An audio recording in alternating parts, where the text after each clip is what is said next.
ายดีลูกค้าเนาะวิดีโอตัวนี้เนาะจะมาสอนเกี่ยวกับกรณีลูกค้าบางคนเนาะที่บ่สามารถที่ว่าจะตั้งค่าโปรแกรมได้เองเนาะก็คืออาจจะให้ทีมงานเฮาเนาะรีโมทไปช่วยลูกค้าตั้งให้เนาะแต่ว่าก่อนอื่นที่ว่าจะเข้าไปช่วยได้เนาะลูกค้าก็ต้องได้ติดตั้งโปรแกรมตัวหนึ่งเนาะ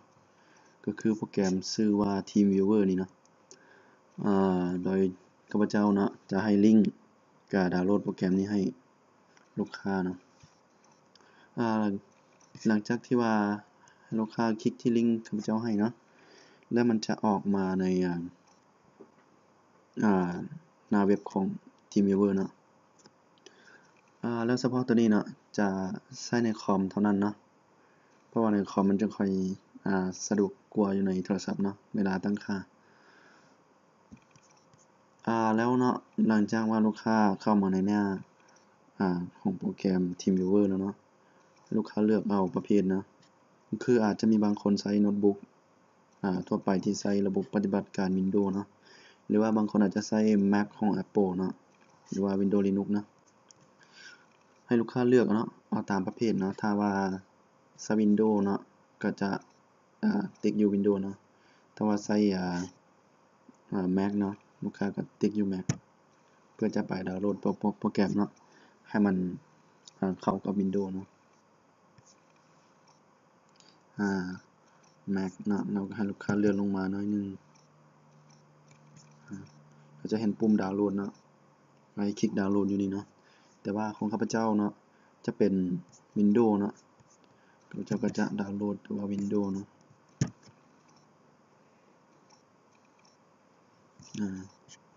แล้วก็เลื่อนลงมากดดาวน์โหลดเนาะแล้วก็ท่าหน่อยนึงให้โปรแกรมดาวน์โหลดก่อนนะออกมานะข้าพเจ้าใช้โปรแกรมช่วยดาวน์โหลดเนาะมันก็อาจจะออกมาลักษณะแบบนี้เนาะแต่ถ้าว่าลูกค้าคนใดเนาะที่ว่าบ่ได้ใช้โปรแกรมช่วยดาวน์โหลดมันก็อาจจะออกมาอยู่เจ้าเบิ่งซ้ายสุดนี่เนาะคลิกดาวน์โหลดก่อนเนาะดาวน์โหลดแล้วล่ะหลังจากที่ว่าดาวน์โหลดแล้วเนาะให้ลูกค้าเนาะ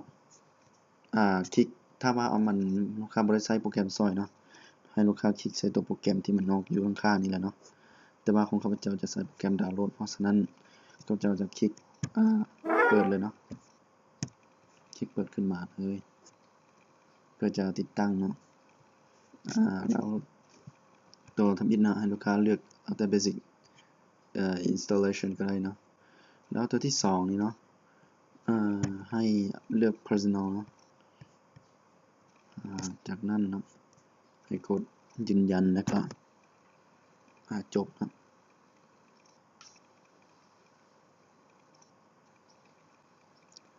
แล้วต้องได้รอท่าก่อนเนาะท่าก่อนว่า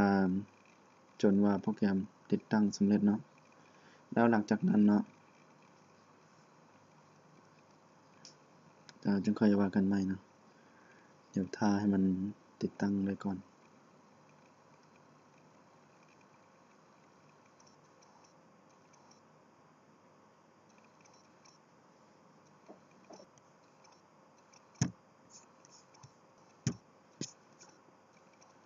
หลังจากลงสำเร็จแล้วเนาะให้ปิด